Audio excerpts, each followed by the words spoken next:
Prions. Père Céleste, nous venons dans ta présence une fois de plus, demandant une aide surnaturelle alors que nous ouvrons ton saint livre, la Bible. Demandons, Seigneur, que tu sois avec nous alors que nous étudions cette expérience historique du passé, que tu nous aides à la voir à la lumière de ce que tu enseignes dans ta sainte parole. Ainsi, sois avec nous et ôte tout obstacle de notre cœur qui s'y trouve et qui nous empêcherait d'embrasser la vérité. Et nous te remercions d'entendre nos prières au nom de Jésus. Amen. Pour ceux d'entre vous qui regardent cette série de présentations sur une télé ou sur les réseaux sociaux ou sur DVD, vous dites probablement, c'est une surcharge d'informations, il y a tellement d'informations, comment je pourrais comprendre tout ça? Eh bien, il y a plusieurs années, j'ai fait une série sur Matthieu 24, il y avait 14 présentations et le manuel, les notes d'études, comptaient à l'origine 125 pages. Maintenant, il y a plus de 250 pages. Donc, vous pouvez avoir les notes d'études de Secret Unsealed. Vous verrez l'adresse électronique sur l'écran. Maintenant, certaines personnes pensent que ce serait impossible qu'une loi nationale du dimanche soit promulguée aux États-Unis d'Amérique. Après tout, c'est le pays des libres et la patrie des braves. Nous avons le premier amendement qui interdit au Congrès de faire une quelconque loi qui établirait une religion ou qui empêcherait le libre exercice de cette dernière. Cependant, mes amis, en période d'urgence nationale, des choses étranges se produisent. Je vais parcourir une période historique aujourd'hui qui nous apprendra des choses qui se produiront dans le futur. De 1861 à 1865, bien sûr, ceux qui connaissent bien l'histoire savent qu'il y avait une urgence nationale aux États-Unis d'Amérique. Et ça s'appelait la guerre civile. Pendant cette période, et après, durant la période de reconstruction, il y a eu une forte poussée aux États-Unis, à la fois parmi les pasteurs et les politiciens, pour établir une loi nationale du dimanche. Maintenant, ceux qui oublient d'apprendre les erreurs de l'histoire sont liés à les répéter. Voilà pourquoi c'est en fait dangereux d'effacer les rappels du passé. Maintenant, mes sources principales d'études sont des individus qui étaient des contemporains des événements. Je vais vous donner les ressources. Le volume 5 des témoignages, la page 711 à 718, le titre du chapitre, c'est « Le conflit imminent ». La grande controverse, page 582 à 592, le titre du chapitre, c'est « Le conflit imminent ». Et ensuite, nous avons un livre de A.T. Jones qui a d'ailleurs témoigné devant le Sénat, ou le comité du Sénat. Il a écrit le livre « Le gouvernement civil et religieux ».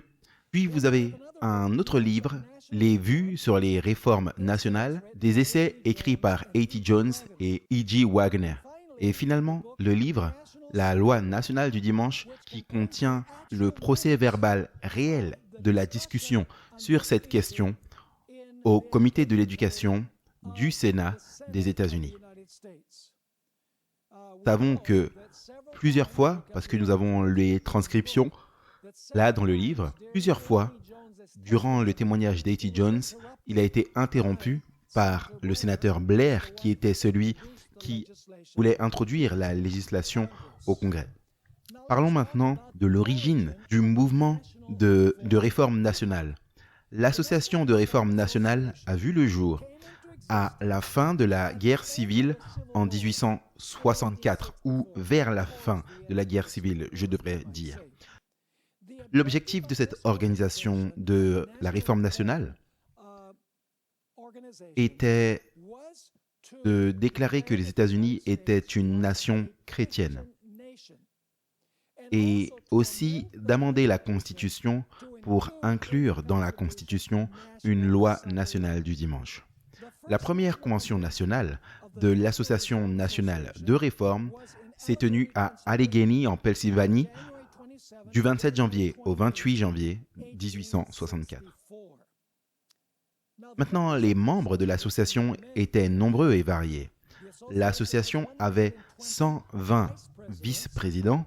Un fait intéressant pour comparer avec l'Empire médo-perse, eux aussi avaient 120 satrapes. Ont d'ailleurs piégé le roi pour qu'il puisse promulguer un décret et faire jeter Daniel dans la fosse aux lions. La publication officielle de l'association s'appelait « L'homme d'État chrétien ».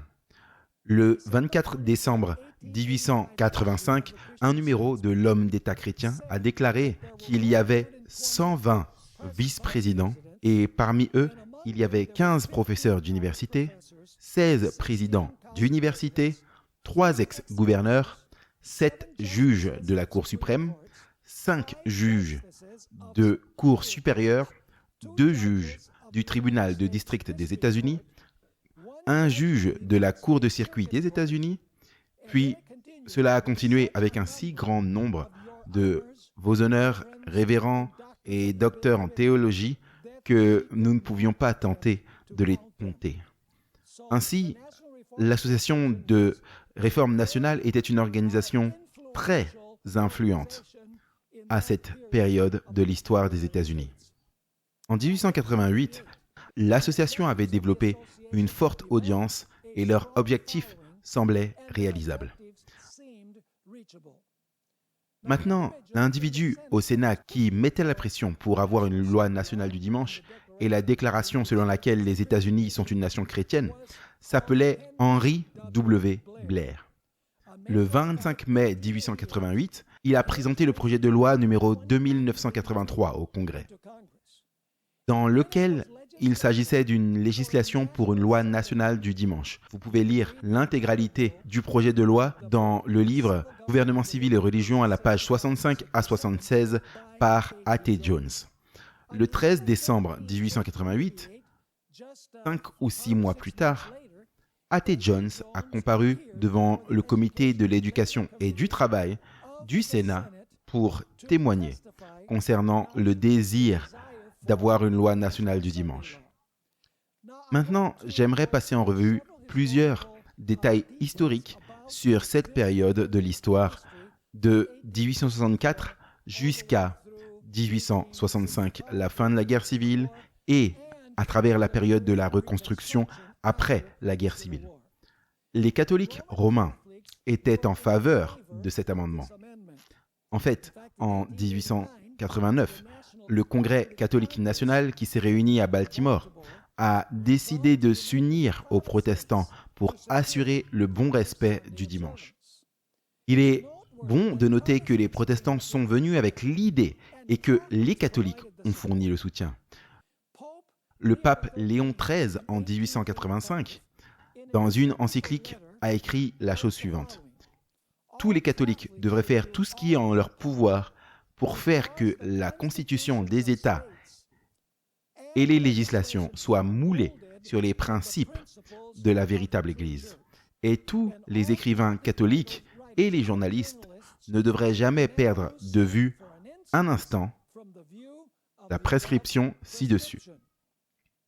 Un cardinal très influent, le cardinal Gibbons, était d'accord avec le pape et il a ajouté son nom à la liste de ceux qui désiraient avoir une loi du dimanche. Et maintenant, je lis du cardinal Gibbons. Je suis plus qu'heureux d'ajouter mon nom à des millions d'autres qui luttent louablement contre la violation du sabbat chrétien par un travail inutile et nous qui nous efforçons de promouvoir son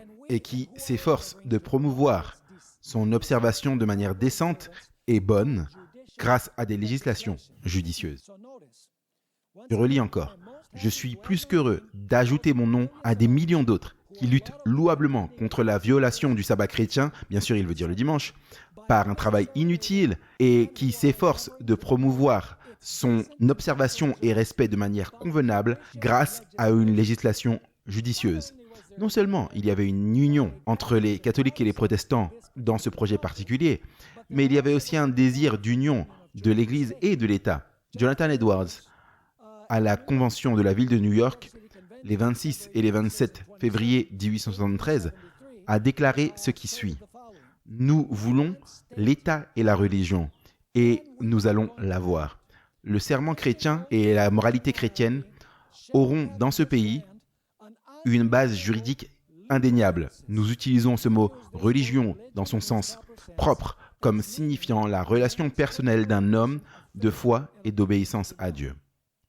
M.A. Galt a écrit dans L'homme d'État chrétien, notre remède pour toutes ces influences maléfiques, il fait référence à l'utilisation des liqueurs, de l'immoralité, le consumérisme et la guerre civile. Donc notre remède à toutes ces influences maléfiques est que le gouvernement établisse simplement la loi morale et reconnaisse l'autorité de Dieu derrière elle et étende sa main sur toute religion qui ne s'y conforme pas.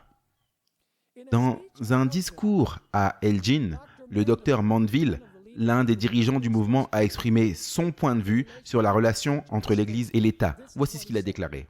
Lorsque l'Église de Dieu se réveille et fait son devoir d'un côté et l'État, lui, de l'autre, nous n'aurons alors plus de problème sur cette affaire. Sam Small, le secrétaire de la Convention nationale pour la prohibition, tenue à Indianapolis en 1888, a déclaré ce qui suit. « Je veux voir le jour venir où l'Église sera l'arbitre de toutes les législations au niveau de l'État et des municipalités. Lorsque les grandes églises du pays pourront se rassembler dans l'harmonie et émettre leurs édits et que les pouvoirs législatifs les respecteront et les promulgueront comme des lois. » Là, on ne peut pas faire plus explicite. Concernant les devoirs de l'État, le révérend J.M. Foster, et appartenant également à ce mouvement, a suggéré qu'une disposition constitutionnelle soit prise pour reconnaître Dieu comme roi des nations, qu'une reconnaissance constitutionnelle soit faite pour dire que l'État est le gardien divinement nommé de la loi morale, qu'une disposition constitutionnelle soit faite détaillant les qualifications morales et religieuses de ceux qui occuperaient un poste de confiance. Ça, c'est une violation du 14e amendement, soit dit en passant. Que la nation doit faire une alliance avec Dieu, selon laquelle la nation devrait garder et protéger l'Église en supprimant toute violation publique de la loi morale, en maintenant le système d'école publique, en doctrinant la jeunesse dans la moralité et la vertu, en exonérant les biens de l'Église de l'impôt et en lui fournissant des fonds du trésor public pour poursuivre son travail agressif dans le pays et à l'étranger. Imaginez le gouvernement finançant les églises, c'est étonnant. La Convention nationale de Cleveland a adopté la résolution suivante. Résolu que nous réaffirmons que cet amendement religieux faisant référence à l'amendement de Blair, au lieu d'enfreindre le droit de conscience d'un quelconque individu ou de tendre le moins du monde vers une union de l'Église et de l'État, offrira la plus grande sécurité contre un établissement ecclésiastique corrompu et constituera la sauvegarde la plus solide des libertés civiles et religieuses de tous les citoyens. Évidemment, ce n'était pas possible. Le docteur McAllister a prononcé les paroles suivantes à Lakeside, Ohio, en juillet 1887. Un homme soit ce qu'il peut être, un juif, un observateur du 7e jour ou une autre dénomination, ou ceux qui ne croient pas au sabbat chrétien, que la loi s'applique à tout ceci et qu'il n'y ait pas de profanation publique du premier jour de la semaine, le sabbat chrétien, le jour de repos pour la nation. Ils peuvent tenir n'importe quel autre jour comme sacré et l'observer, mais ce jour qui est un jour parmi les 7 pour la nation dans son ensemble, que ce dernier ne soit pas publiquement profané par quiconque. Tout officier du gouvernement ou tout citoyen privé, riche ou pauvre. Intéressant. Appelez le dimanche le sabbat chrétien et exigez qu'il n'y ait pas de profanation publique le premier jour de la semaine. Nous constatons que le docteur Mandeville de Chicago, dans la Convention sur la loi du dimanche d'Elgin, s'est référé à l'expérience de Néhémie pour défendre l'application de la loi nationale du dimanche. Voici ce qu'il a dit. Les marchands de Tyr insistant pour vendre des marchandises près du temple le sabbat. Et Néhémie a obligé les officiers de la loi à faire leur devoir et à les arrêter. Ainsi, nous pouvons obliger les officiers de la loi à faire leur devoir. Ça, c'est des déclarations incroyables, étant donné que la Constitution à cette époque, vous savez, les 2 clauses du premier amendement de la Constitution avaient été en fait promulguées bien longtemps en 1791. Et eux disaient en fait que l'Église devait dicter ce que l'État devait faire concernant le jour d'adoration. Et lors d'une réunion de masse pour la loi du dimanche qui s'est déroulée à Hamilton Hall, à Oakland, en Californie, en janvier 1887, le docteur Briggs de Napa, en Californie, a prononcé un discours où il a réprimandé les dirigeants politiques. Voici ce qu'il dit. « Vous reléguez l'instruction morale à l'Église. Et ensuite, laissez les gens faire ce qu'ils veulent concernant le dimanche, afin que nous ne puissions rien y faire. » Donc ce qu'il dit, c'est que vous ne faites pas votre devoir, parce que vous voulez qu'on enseigne la moralité aux gens, et ensuite, vous ne faites pas votre devoir à vous de leur dire qu'ils doivent aller à l'église le dimanche, afin qu'on puisse les toucher s'ils ont le devoir d'aller à l'église. Les dirigeants de ce mouvement, en d'autres termes, voulaient rassembler tout le monde le dimanche afin que les prédicateurs aient accès à eux dans leurs églises. Depuis quand est-ce que l'État devait forcer les gens à aller à l'église pour que les prédicateurs puissent les toucher? Vous savez, vous allez dans une église adventiste du 7e jour, le sabbat, et supposons qu'il y ait des vendeurs à l'extérieur, comme cela s'est produit à Porto Rico il y a plusieurs années, quand les gens parlaient d'avoir une loi où tout est fermé le dimanche. Vous allez dans une église adventiste du 7e jour, et il y a des vendeurs à l'extérieur. Tout le monde sort de l'église, et les vendeurs ne vendent rien. Pourquoi? Est-ce parce que l'État interdit d'acheter ou de vendre le sabbat? Non. Simplement parce que les adventistes du 7e jour ont la conviction que le sabbat est le jour du Seigneur et qu'il doit être observé. Ainsi, l'État ne devrait pas imposer l'observation du dimanche comme jour de repos. Maintenant, quelles sont les raisons qui ont été données pour la loi nationale du dimanche? Eh bien, c'était en fait très grave que le train fonctionne le dimanche et que les journaux publient le dimanche également. Vous savez, il y avait beaucoup de crimes et de scandales et de potins dans les nouvelles. Et donc, le docteur Briggs a dit la chose suivante. Quel mélange! Quel plat à déposer devant un homme avant le petit déjeuner et après le petit déjeuner pour le préparer à entendre la parole de Dieu? En d'autres termes, il lit le journal avant de venir à l'église et tout ce qu'il voit, c'est des scandales, des crimes, des commérages, la politique, les nouvelles, etc. Il continue. Cela fait que c'est 2 fois plus difficile de toucher ceux qui se rendent au sanctuaire et en éloigne totalement beaucoup des maisons d'adoration. Ils lisent les nouvelles, l'heure vient d'aller à l'église, mais voici ce qu'ils disent. « Oh, il y a ici quelque chose d'intéressant, je vais le lire et ne pas aller à l'église aujourd'hui. » Donc le but de cette loi du dimanche était d'amener les gens à aller à l'église afin qu'ils soient prêts à écouter les pasteurs. Il y avait une forte demande pour l'abolition du journal du dimanche. Regardez cette citation qui est dans le livre Gouvernement civil et religion, page 96.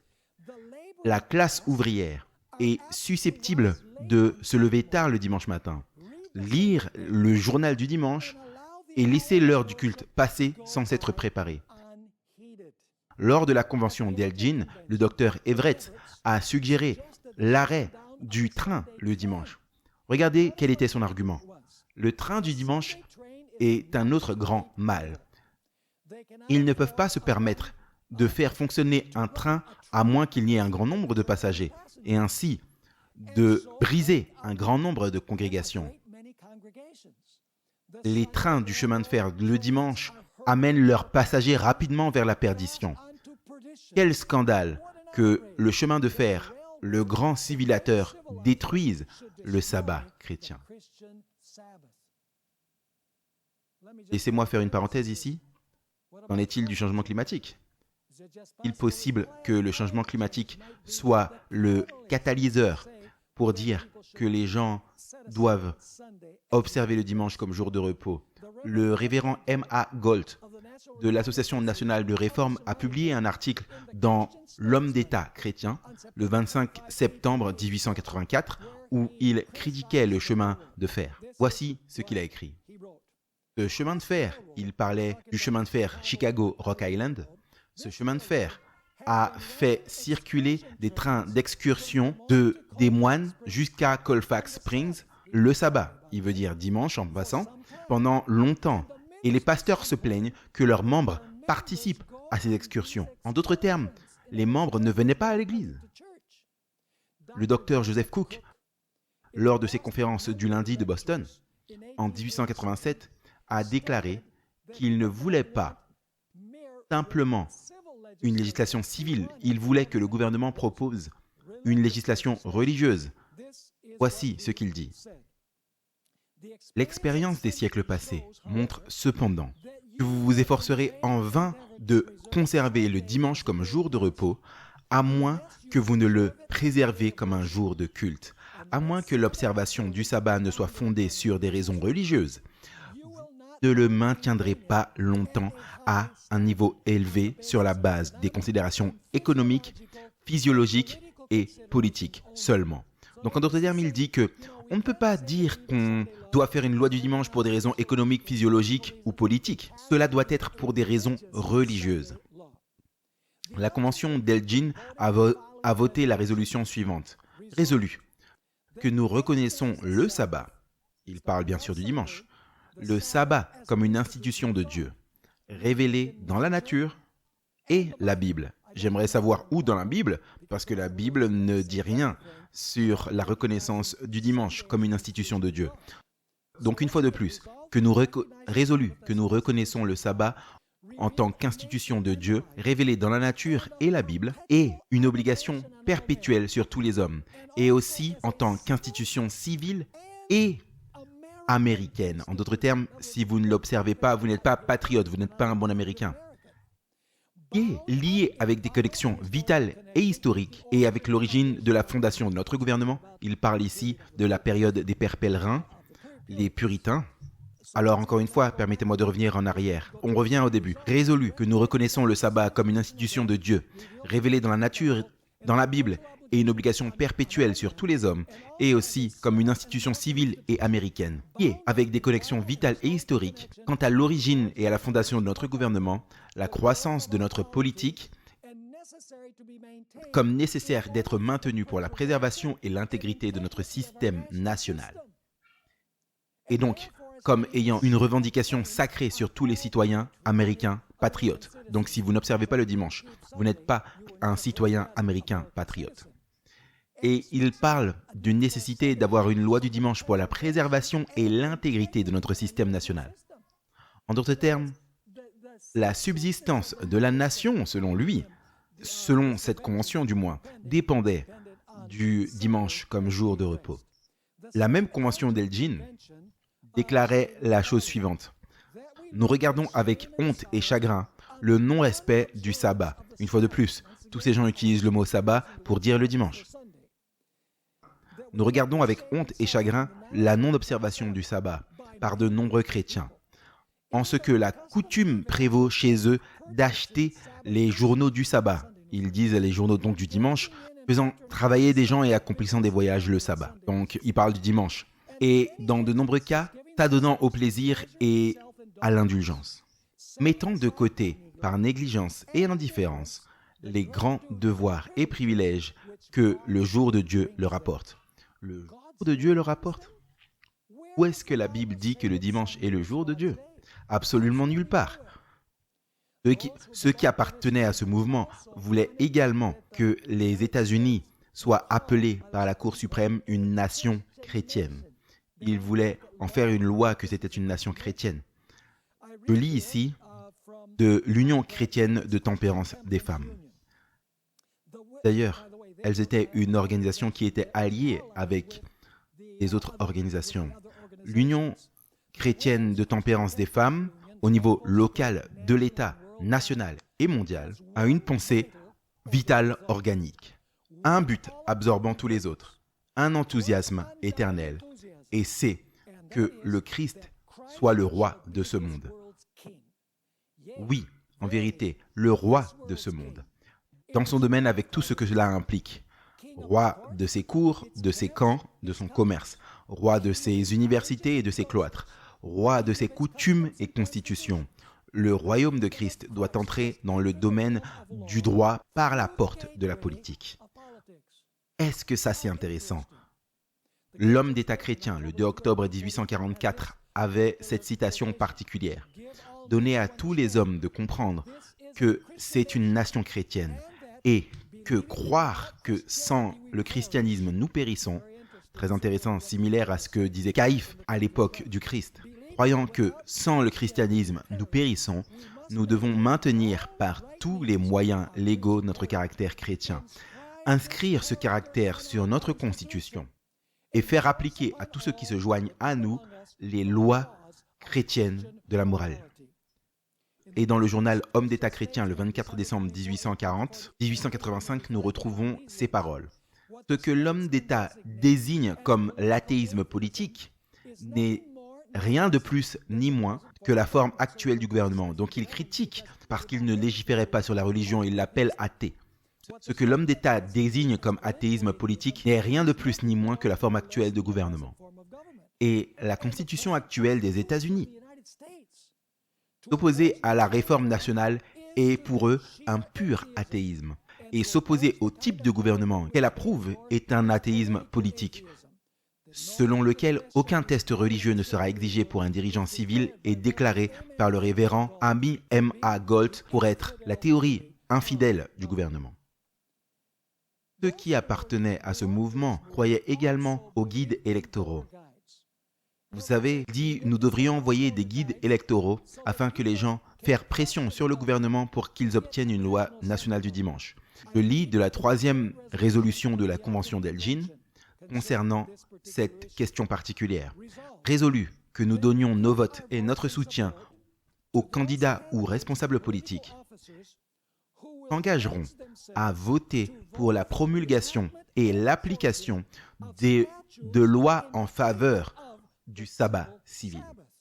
L'honorable John Cole de Tingley en Iowa a écrit dans L'Homme d'État chrétien le 16 septembre 1886 « Si le Congrès ne trouve pas dans notre Constitution une base pour la législation du sabbat, alors élisons un Congrès qui trouvera une telle base. » Nous constatons également qu'ils ont encouragé l'écriture de lettres aux législateurs et mettre la pression sur eux pour une loi du dimanche. Voyons cette citation particulière de L'Homme d'État chrétien le 6 septembre 1888.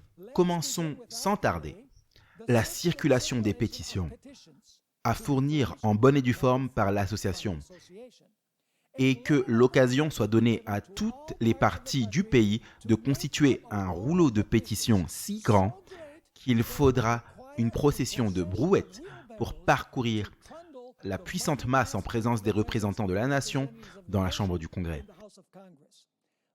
Qu'une convention de masse des amis de la cause se tienne à Washington. Il s'agit d'une réunion de masse. Lorsque la résolution Blair sera en discussion, pour accompagner de son influence la présentation des pétitions et prendre toute autre mesure jugée les meilleures pour éveiller la nation à un véritable enthousiasme au nom de notre christianisme national. Ce sont les mots de John Alexander, le père du mouvement national de réforme. Donc, vous remarquerez ici qu'il voulait faire circuler des pétitions. Il voulait avoir tant de pétitions de tellement de la population qu'ils auraient en fait besoin de brouettes pour les emmener à Washington. Puis ils ont dit rassembler tout le monde pour faire pression sur les politiciens. Le révérend J.C.K. Milligan écrit dans L'Homme d'État chrétien le 26 juillet 1888 par des lettres aux sénateurs et aux représentants du Congrès, par des pétitions nombreuses avec de nombreuses signatures transmises à de nombreuses reprises par l'État local et les conventions nationales et des réunions publiques dans chaque district scolaire, une telle influence peut rapidement être exercée, obligera nos législateurs à adopter la mesure et à la faire appliquer grâce à la législation nécessaire. Les chaires chrétiennes, si elles le voulaient, pourraient s'en assurer l'adoption avant la fin de la période d'inactivité. La même question dans Homme d'État chrétien, le révérend J.C.K. Milligan a écrit que les changements viendront progressivement et probablement seulement après que l'ensemble du cadre de la législation biblique aura été minutieusement examiné par le Congrès et les législateurs des États, par la Cour suprême des États-Unis et de plusieurs États, par des avocats et des citoyens. Une effusion de l'esprit pourrait bientôt l'assurer. Le républicain de Lansing a réprimandé ce désir particulier d'une loi du dimanche. Voici l'une des rares voix qui était contre cette loi particulière.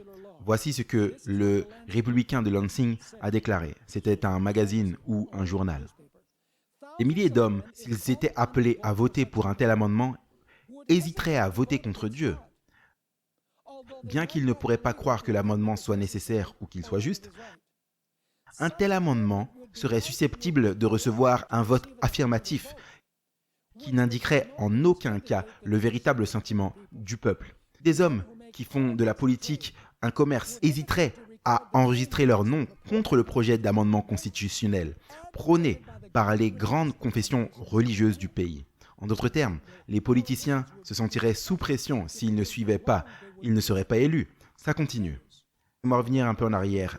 Les hommes font de la politique un commerce, hésiteraient à faire enregistrer leur nom contre le projet d'amendement constitutionnel préconisé par les grandes dénominations religieuses du pays et approuvé par des hommes tels que l'évêque Simpson, l'évêque McIlvaine, l'évêque Eastburn, le président Finlay, le professeur Lewis, le professeur Sellier, l'évêque Huntington, l'évêque Kerfoot, Dr Patterson, Dr Collier et de nombreux autres théologiens qui sont les représentants d'hommes natifs de leurs dénominations respectives. Il y avait aussi un désir parmi les dénominations protestantes de s'unir entre elles. On trouve dans L'Homme d'État chrétien, le 7 février 1884, les paroles suivantes. Nous sommes différentes divisions de l'armée d'Emmanuel. Les méthodistes sont la cavalerie qui charge, les presbytériens l'infanterie combattante, les covenanters les batteries sur les hauteurs. Nous avons un commandement en chef et sous lui nous avançons. Un seul corps d'armée uni contre l'ennemi commun. Et quand la victoire sera remportée, l'armée sera une et le chef est un. L'œcuménisme parmi les dénominations protestantes. Vous voulez également que les pasteurs soient les leaders moraux de la nation. Je lis du révérend Mr. Milligan qui a décrit les pasteurs comme la conscience morale de la société à travers l'instrumentalité de l'État. Cela se trouve dans le livre Vues sur les réformes nationales, les pages 9 et 10. Les églises et les chaires avec la formation et la création d'opinions sur toutes les questions morales et avec les interprétations des Écritures sur les points moraux et civils ainsi que sur les points théologiques et ecclésiastiques. Et il est probable que dans le rassemblement le plus universel de nos citoyens sur ces sujets, les discussions principales et les décisions finales de la plupart des points seront développées là. Et en résumé, ce qu'il dit, c'est que les églises et les chaires détermineront les lois à adopter. Beaucoup de nations, maintenant il cite les Écritures, beaucoup de nations viendront et diront, venez, montons à la montagne de l'Éternel et à la maison du Dieu de Jacob. Et il nous enseignera ses voies, et nous marcherons dans ses sentiers, car la loi sortira de Sion. Ensuite, après la citation, on trouve ces paroles. Il n'y a pas de classe de citoyens plus intelligents, patriotes et dignes de confiance que les dirigeants et les enseignants dans nos églises. Donc, en résumé, les dirigeants des églises feront pression sur le peuple pour que le peuple et les pasteurs mettent la pression sur le gouvernement afin d'imposer cette loi nationale du dimanche et la déclaration que les États-Unis sont une nation chrétienne. Il voulait également redéfinir la clause d'établissement de la Constitution. En 1874, la Convention de Pittsburgh, le professeur Blanchard a décrit sa vision de l'union de l'Église et de l'État. Et bien sûr, il discute ici du sens de la clause d'établissement. Nous comprenons que la clause d'établissement signifie que le Congrès ne peut pas faire de loi ayant quoi que ce soit à voir avec l'observation religieuse. Mais ici, en voici une réinterprétation. L'union de l'Église et de l'État est la sélection par la nation d'une Église, la dotation d'une telle Église, la nomination de ses officiers et la surveillance de ses doctrines. Aucun d'entre nous n'est en faveur d'une telle union. Nous sommes tous opposés à une telle union. D'autres termes, il dit que ce que le premier amendement interdit est de choisir une église comme une église nationale au-dessus de toutes les autres. W.G. Coleman, un autre de ceux qui appartenaient à ce mouvement, a donné son sens de la clause d'établissement. La première phrase de l'article 1er des amendements se lit comme suit. Le Congrès ne fera aucune loi concernant l'établissement d'une religion ou interdisant le libre exercice de celle-ci. Cela sera rendu compatible avec l'amendement proposé en remplaçant les mots « une église » pour « la religion », ce qui donne la lecture suivante. Le Congrès ne fera aucune loi concernant l'établissement d'une église. C'est ce que l'association de réforme pense qui devrait être la règle dans un État correctement constitué. Il devrait y avoir une religion, mais aucune église. En d'autres termes, le Congrès pourrait faire des lois concernant la religion, mais il ne pourrait tout simplement pas établir une église nationale. J'espère que vous écoutez tout cela, parce que nous allons voir que dans les années 1980 et 1990, il y avait un mouvement très similaire aux États-Unis d'Amérique. Nous voyons également que ces personnes qui voulaient cette loi du dimanche ont adopté les principes catholiques romains. J'aimerais que vous puissiez voir ce qu'un individu a écrit dans L'Homme d'État chrétien le 11 décembre 1884.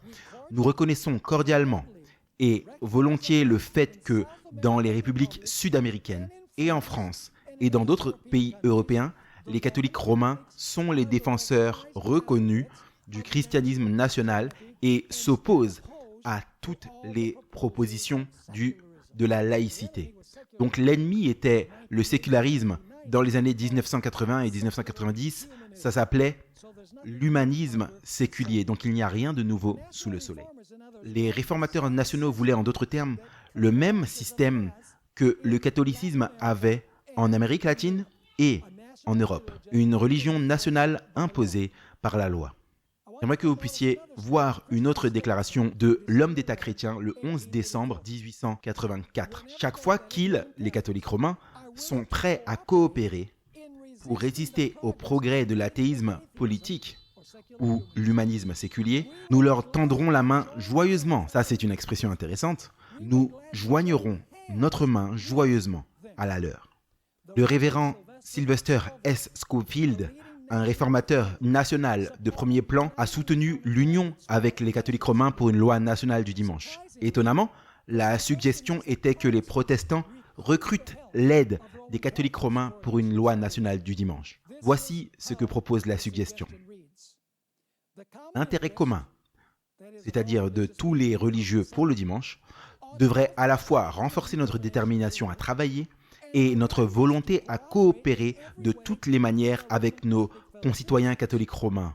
Nous pouvons subir quelques rebuffades chez nos premiers prophètes à l'époque, et le temps n'est pas encore venu où l'Église romaine consentira à joindre la main, à donner la main à d'autres églises. Ça, c'est une expression intéressante. Donner la main à d'autres églises. Mais le moment est venu de faire des avancées répétées. Ça, c'est les protestants envers les catholiques. Et d'accepter volontiers la coopération sous toute forme dans laquelle ils pourraient être disposés à la manifester. C'est l'une des nécessités de la situation. Ils voulaient également introduire un programme religieux dans les écoles publiques. Remarquez ce que le sénateur Blair propose. C'est le sénateur qui proposait la loi nationale du dimanche.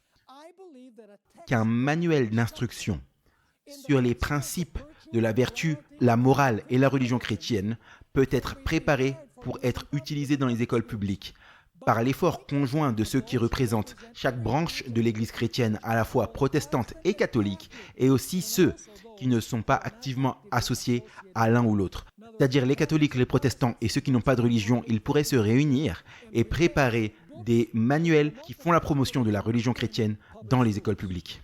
Union chrétienne des femmes pour la tempérance, qui était alliée à bien des égards à l'Association de réforme nationale, lors de sa présentation mensuelle du 1er septembre 1886, a fait cette déclaration. Une véritable théocratie est encore à venir, et l'intronisation de Christ dans la loi et dans les législateurs.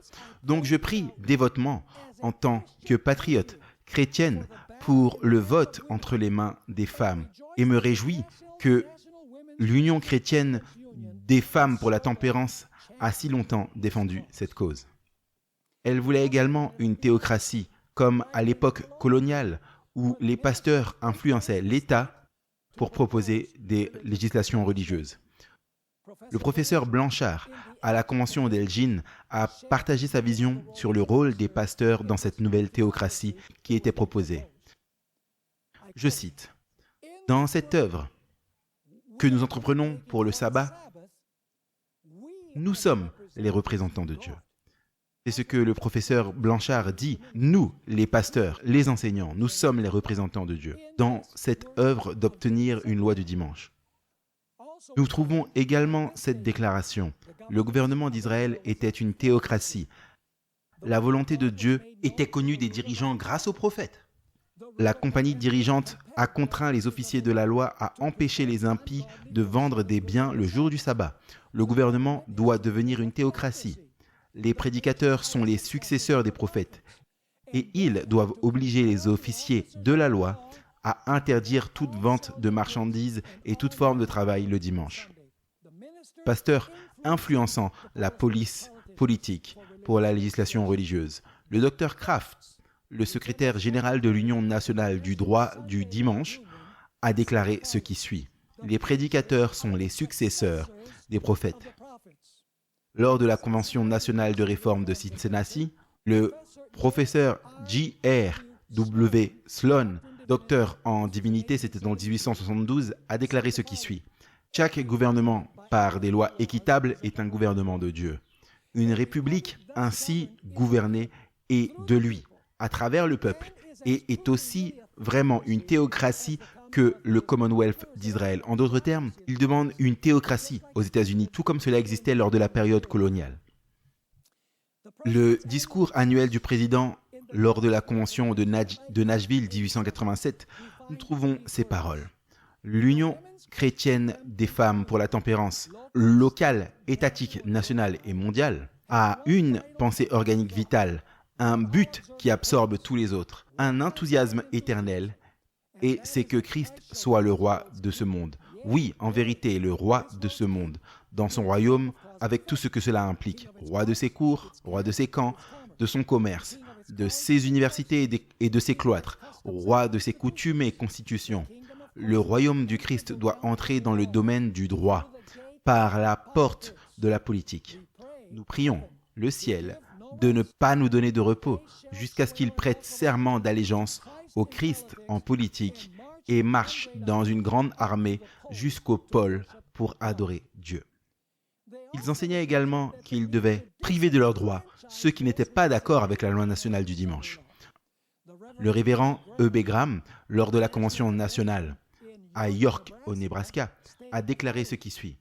Nous pourrions ajouter, en toute justice, si les adversaires de la Bible n'aiment pas notre gouvernement et ses caractéristiques chrétiennes, laissez-les aller dans une terre sauvage et désolée, et au nom du diable, et pour l'amour du diable, qu'ils la soumettent et mettent en place leur propre gouvernement sur des idées infidèles et athées. Et alors, s'ils peuvent le supporter, qu'ils restent là jusqu'à leur mort. Le révérend John Calvin Knox Milligan a écrit dans la Déclaration chrétienne, dans L'homme d'État chrétien, lorsque l'amendement est adopté, comment va-t-il agir sur les droits civils et politiques des infidèles, juifs, etc. En d'autres termes, comment l'amendement va affecter ces personnes? Et puis il répond, cela dépend en grande partie d'eux-mêmes. Le pire résultat serait de les priver de leurs droits. Le révérend M.A. Galt, secrétaire du district de l'association, a dit ce qui suit. Notre remède à toutes ces influences maléfiques est de demander au gouvernement d'établir simplement la loi morale et de reconnaître l'autorité de Dieu derrière elle et de mettre sa main sur toute religion qui ne s'y conforme pas. Nous trouvons dans L'homme d'État chrétien, le 2 octobre 1844, ces paroles. Donnez à tous les hommes de comprendre que c'est une nation chrétienne et que, croyant que sans le christianisme nous périssons, nous devons maintenir par tous les moyens notre caractère chrétien, inscrire ce caractère dans notre constitution et imposer à tous ceux qui viennent parmi nous les lois de la morale chrétienne. W.J. Coleman, le 1er novembre 1883, a écrit dans une publication intitulée « Le chercheur de vérité » ce qui suit. Quel effet aurait l'adoption de l'amendement chrétien ainsi que les changements proposés de la Constitution auraient sur ceux qui nient que Dieu est souverain, le Christ dirigeant et la Bible la loi? Cela soulève d'un coup la question de conscience. Les classes qui objecteraient sont, comme le dit le chercheur de vérité, les juifs, les infidèles, les athées et les autres. Ces classes sont parfaitement satisfaites avec la Constitution telle qu'elle est. Comment se tiendrait-il à son égard si elle reconnaissait l'autorité du Seigneur Jésus-Christ? Pour être parfaitement clair, je crois que l'existence d'une constitution chrétienne priverait de leurs droits tout infidèle, logique et cohérent. Dans une lettre datée du 14 décembre 1887, le révérend W.T. McConnell de Youngstown, à Ohio, a publié dans la Nation chrétienne une lettre ouverte à l'éditeur de la Sentinelle américaine. Voici ce qu'il écrit. « Des insensés au cœur dur qui persistent à se maintenir sur les voies du train pourrait s'attirer des ennuis quand il entend le grondement du train qui arrive. S'il doit lire les signes des temps dans le sifflet hurlant et le phare flamboyant, il peut changer de position et éviter le danger, mais s'il ne se laisse pas influencer par ceci, ses plus sombres pressentiments de problèmes se réaliseront lorsque le train express le frappera. Maintenant vient la comparaison. Ainsi, vous, voisins, si par préjugé ou par inimitié de cœur non régénéré, vous avez décidé de vous opposer au progrès de cette nation, dans l'accomplissement de sa vocation comme instrument de l'œuvre divine de régénération de la société humaine, vous pouvez vous attendre à des soucis. Ils vous arriveront assurément.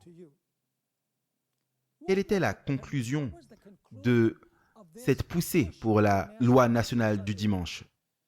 La persécution, mes amis, parce que chaque fois que l'Église influence l'État pour promulguer ses lois à elle, alors le résultat immédiat, c'est la persécution. Tout au long de l'histoire, c'est très, très clair.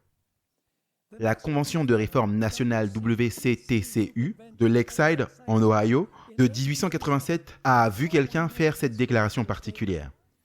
Il existe une loi dans l'État de l'Arkansas imposant l'observation du dimanche parmi le peuple. Et le résultat en était que beaucoup de bonnes personnes n'ont pas seulement été emprisonnées, mais ont perdu leur propriété et même leur vie.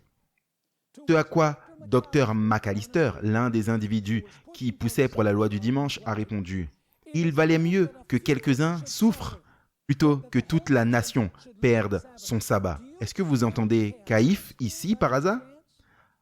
En d'autres termes, pour le bien de la nation, il était bon que quelques-uns qui observent le sabbat, le vrai sabbat biblique, puissent souffrir. En 556, après Jésus-Christ, le pape Pélage a demandé à Narcisse de contraindre certaines parties à obéir aux ordres du pape. Narcisse s'y est opposé, ce à quoi le pape a répondu « Ne soyez pas alarmés par les vaines paroles de certains criant contre la persécution et reprochant à l'Église comme si elle se délectait de la cruauté lorsqu'elle punit le mal avec des sévérités saines ou procure le salut des âmes. Ce n'est que celui qui fait le mal qui persécute.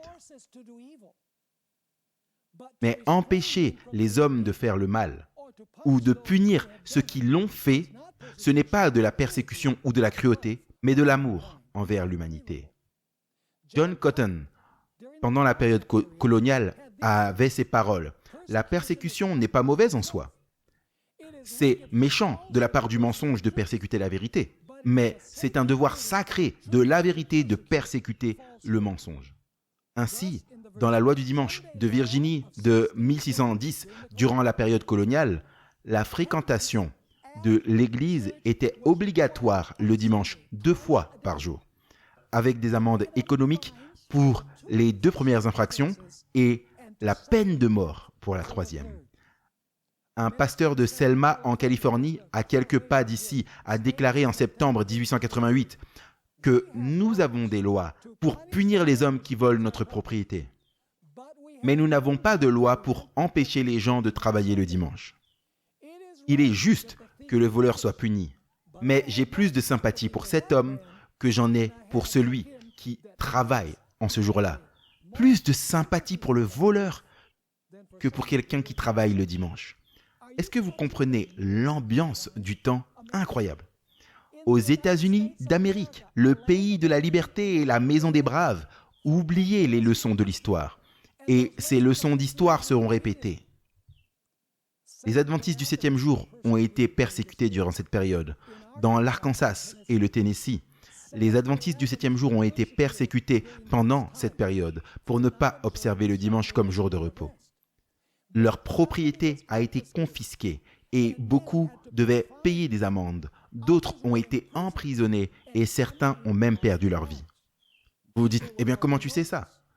Eh bien si vous voulez vraiment la documentation, allez dans le livre « Gouvernement civil et religion » par A.T. Jones, qui était la personne qui a témoigné devant ce comité sénatorial. Dans son livre, il documente 21 cas spécifiques avec les noms des accusés, les lieux, les noms des juges, les accusations et les peines infligées aux adventistes du septième jour qui ne respectaient pas l'idée qu'il devait y avoir une loi du dimanche.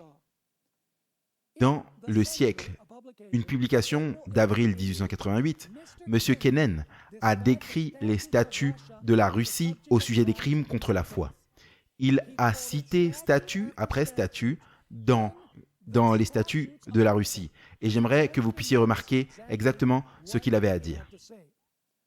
À condition que quiconque censure la foi chrétienne, ce sont donc les statuts russes à cette époque, prévoyant que quiconque censure la foi chrétienne ou l'Église orthodoxe, qui était l'Église là-bas en Russie, ou les Écritures, ou les saints sacrements, ou les saints, ou leurs images, ou la Vierge Marie, ou les anges, ou Christ, ou Dieu, faut-il faire avec les gens qui censurent la foi chrétienne ou l'Église orthodoxe? Voici la réponse.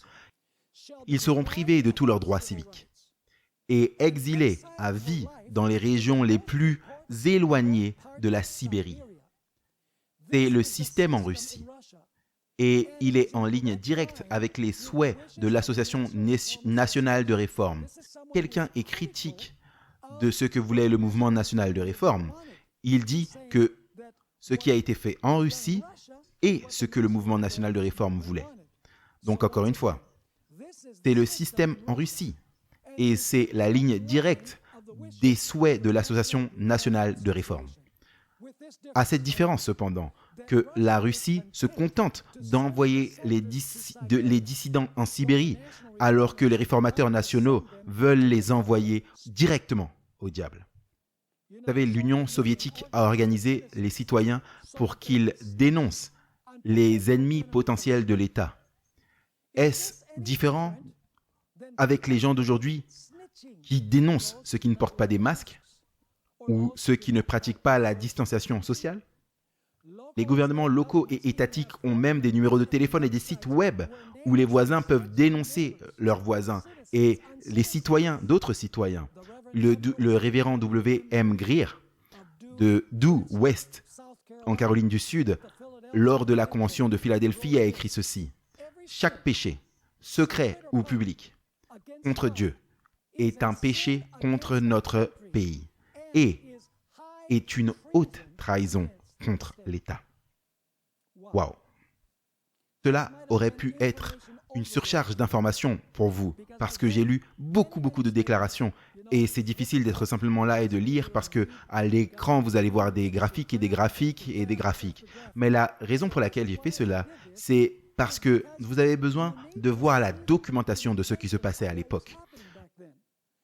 J'aurais pu vous raconter ce qui se passait et vous auriez dit, eh bien, tu sais, ce qu'il dit n'est pas vrai. Mais lorsque vous avez la documentation devant vous, vous pouvez savoir ce qui s'est passé durant cette période. Donc, des choses étranges, mes amis, se sont produites à l'époque de l'urgence nationale.